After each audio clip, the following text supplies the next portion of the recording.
Halo adik-adik semua, selamat datang di Sarang Baca Buku. Hari ini kita akan mendengarkan cerita yang berjudul Bukan Sekadar Segitiga, karya Evi Z. Indriani, yang diterbitkan oleh Yayasan Titara. Yuk kita dengarkan ceritanya bersama-sama.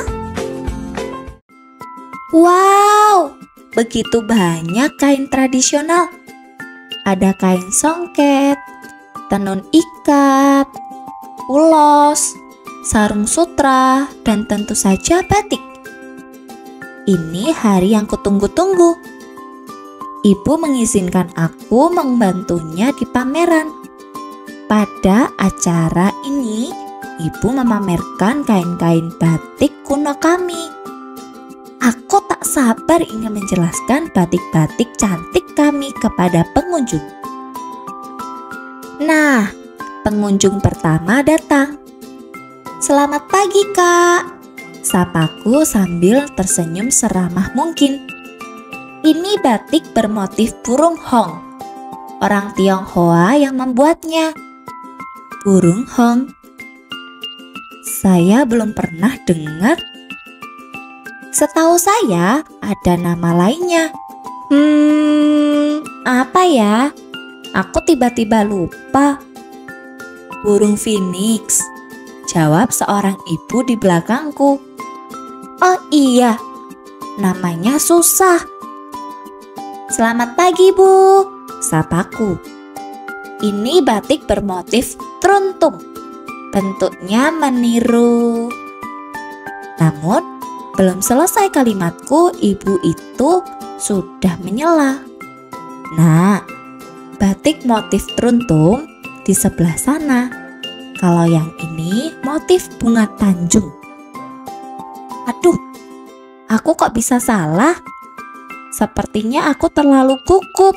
Andai bisa kuciutkan badan sampai sebesar kuaci. Cepat-cepat aku menyingkir. Kubiarkan dia bercakap-cakap dengan ibu. Sementara itu, aku melihat-lihat lagi kain yang dipamerkan dan mencocokkannya dengan catatanku. Untuk menjadi pemandu pameran yang baik, aku harus menguasai barang apa saja yang dipamerkan. Sebenarnya, aku lumayan tahu tentang batik karena keluarga kami pengrajin batik. Keterampilan ini diajarkan turun-temurun. Kakek dan nenek buyutku mengajarkannya kepada nenek. Kemudian nenek kepada ibu. Sekarang giliranku. Saat membatik, kami memberi warna dan gambar pada kain sehingga membentuk motif. Alat yang digunakan adalah canting dan malam atau lilin yang dicairkan. Tentu saja, pewarna juga diperlukan.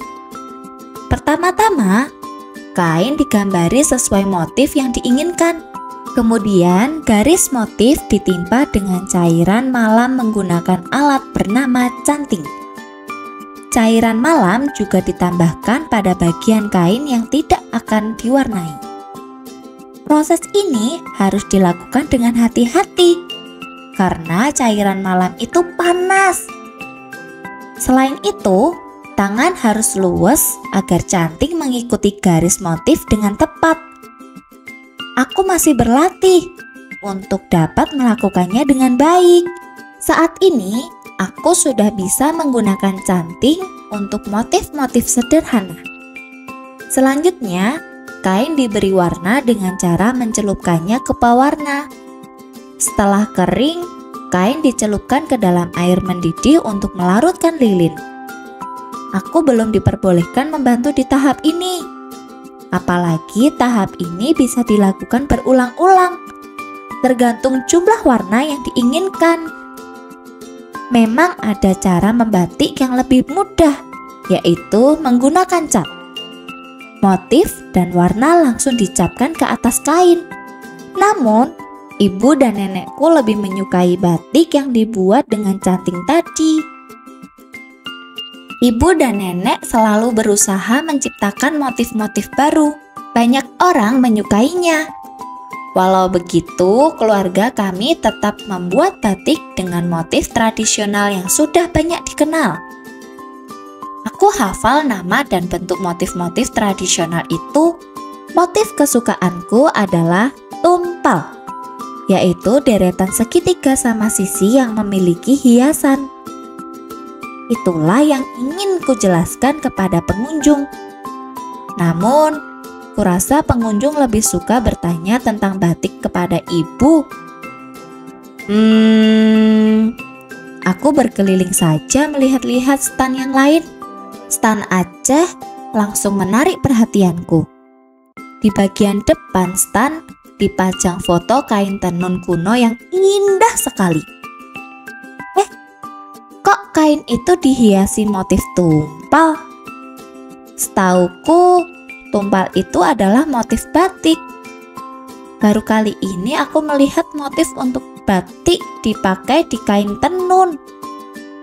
Aku jadi penasaran, apakah di dalam ada lagi kain yang juga bermotif tumpal?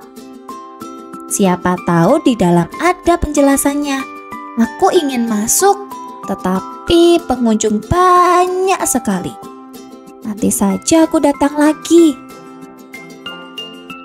Wah, ada yang menjual cenderamata, ada gantungan kunci, ada gelang, dan banyak lagi. Ku ambil gantungan kunci yang bentuknya paling unik. Itu Sasando. Dari Pulau Rote, terdengar suara seorang anak laki-laki. Sasando adalah alat musik tradisional kami. Aku menoleh. Anak itu menunjuk gantungan kunci yang kupegang. Namun, perhatianku malah tertuju pada selendang tenun yang dia pakai. Selendang itu berhiaskan motif tumpal.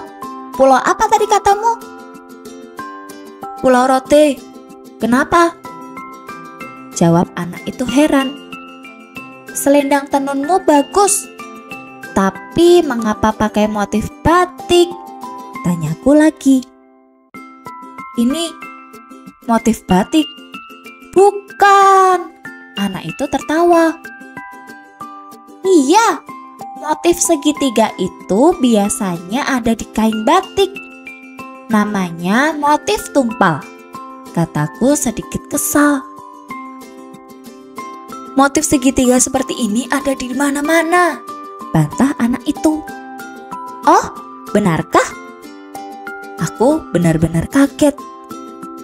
Banyak kain tenun yang diberi motif ini. Bukan hanya selendangku. Motif segitiga seperti ini bahkan ada di benda-benda selain kain. Dia melanjutkan. Tetapi sejak dahulu motif ini ada di kain batik, tukasku. Di kain tenun juga ada, sahutnya. Ah, tidak mungkin. Baru kali ini aku melihat kain tenun bermotif segitiga. Balasku tidak mau kalah. Kecuali kain tenun Aceh tadi, lanjutku dalam hati. Tidak, aku sudah berkeliling ke banyak stan. Motif ini ada di banyak kain tenun kuno. Dia mulai mengotot. Kalau tidak percaya, ayo ikut aku. Aku tunjukkan kain-kain itu. Siapa takut? Kataku. Nanti di stan batik akan kutunjukkan bahwa motif di selendang tenunnya adalah motif batik. Iya, aku Nugi. Dia memperkenalkan diri. Aku Wening, jawabku. Tapi sebelum ke stan tenun, kita ke stan-stan batik dulu. Boleh juga. Kamu dari mana? Tanya Nugi. Jawa Tengah, sahutku sambil langsung berjalan. Pertama-tama, aku mengajak Nugi ke stan batik ibu. Ada foto yang ingin kutunjukkan. Lihat, lebih dari 100 tahun lalu motif segitiga sudah dilukiskan di kain batik. Membatik sekitar tahun 1900. Tahu tidak? Motif segitiga di kain batik meniru bentuk gunung. Ada juga yang bilang meniru gigi buaya, paparku dengan bangga. Nugi malah sibuk memperhatikan wayang. Di stan Betawi, kutunjukkan foto-foto dari zaman dahulu. Pada foto terlihat penari tari cokek dan tari topeng memakai jarik batik bermotif tumpal. Di stan ini juga ada boneka Atung, maskot Asian Games 2018. Lucu juga melihatnya memakai batik Jakarta bermotif tumpal. Kami terus melihat-lihat stan lain. Di stan Toraja, Nugi berhenti. Betul kan? Motif segitiga ada di mana-mana. Lihat, dinding tongkonan ini. Nugi menunjuk foto rumah adat Toraja. Ah, itu cuma segitiga, tidak diberi hiasan, sanggahku. Selamat siang adik-adik, sapa kakak penjaga stan. Sudah lihat kain sarita batik khas Toraja? Wah, di Toraja ada kain batik juga. Tidak cuma kain tenun, tanyaku. Kakak penjaga stan menunjuk sederetan kain. Kain sarita tidak ditenun, melainkan dilukis. Seperti batik kan? Katanya. Oh, begitu maksudnya. Wow, kain sarita juga ada yang bermotif tumpal, Nugi. Selanjutnya, kami tiba di area panggung utama. Sebentar Nugi, ada acara bincang-bincang tentang batik Belanda. Aku ingin lihat, kataku. Malas ah, berisik. Ayolah, sebentar saja. Kata pembawa acara, batik Belanda adalah batik buatan para wanita Belanda. Aku senang melihat motif kesayanganku juga menghiasi kain-kain batik Belanda. Apalagi batik Belanda dibuat tahun 1850. Sudah lama sekali. Batik Jawa, batik Betawi, batik Toraja, juga batik Belanda ternyata sudah dari dulu dihiasi motif segitiga. Nah, tidak salah kalau ku bilang motif ini adalah motif batik kan? Tunggu, sampai kamu melihat kain kulit kayu, jawab Nugi. Kain yang terbuat dari kulit batang pohon maksudmu? Iya. Kami tiba di stan kain kuno Pulau Halmahera. Nugi menunjuk sebuah foto. Nah, itu kain kulit kayu yang kumaksud. Pasti dibuat sebelum ada alat tenun atau alat membatik. Jadi, usianya juga pasti lebih tua dari kain batik. Aku tak percaya. Ku buka pamflet di tanganku. Bukan Nugi, tidak selama itu. Kain di foto ini dibuat sebelum tahun 1900. Lebih belakangan dari batik Belanda. Aku balik membantah. Kalau dibuat sebelum tahun 1900, bisa saja tahun 1800.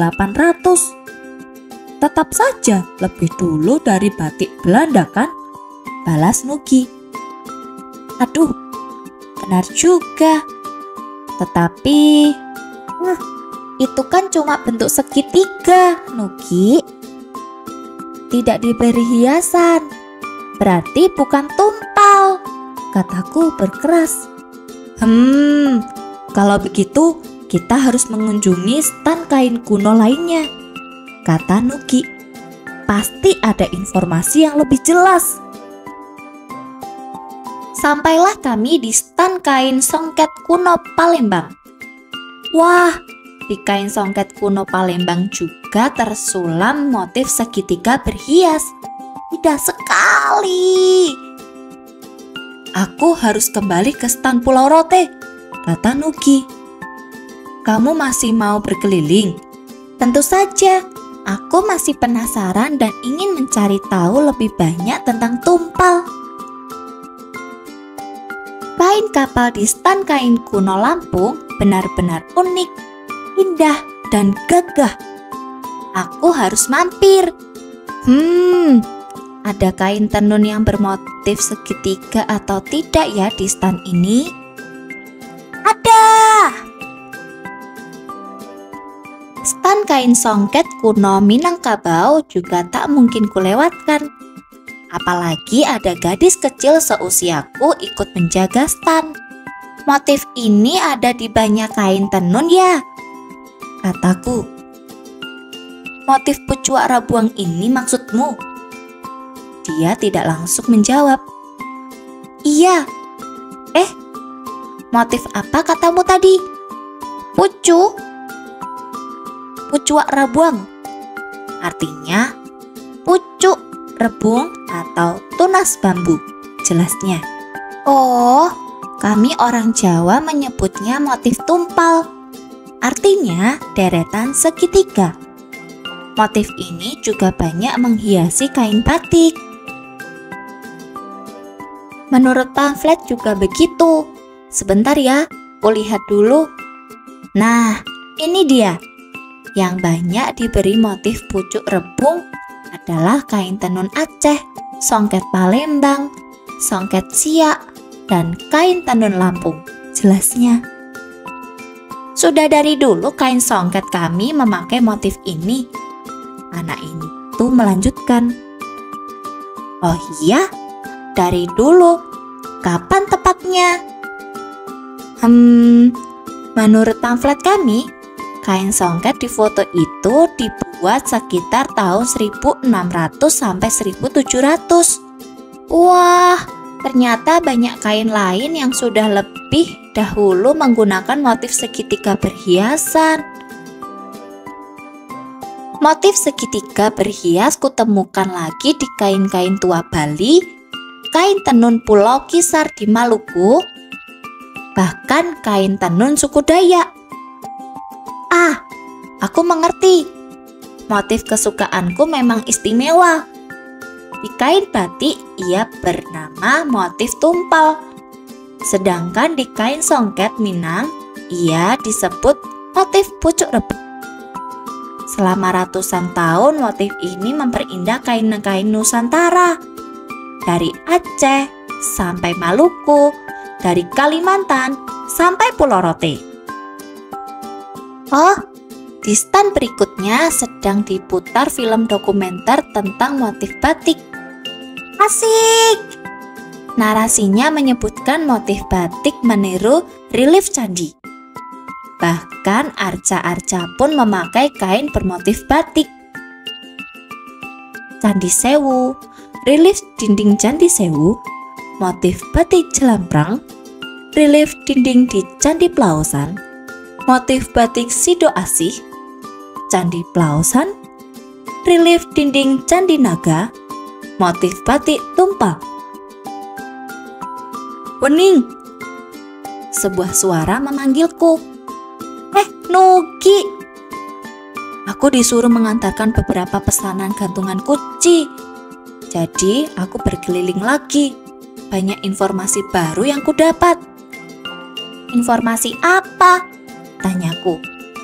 Aku juga punya informasi baru yang ingin kuceritakan kepada Nugi. Ayo ikut aku, ujar Nugi. Ada yang ingin kutunjukkan. Motif tumpal di candi. Aku sudah tahu, Nugi, seruku. Candi Naga. Tentu masih ada lagi. Ayo ikut aku, ujar Nugi. Sawe pucuk rebung, gelang pucuk rebung.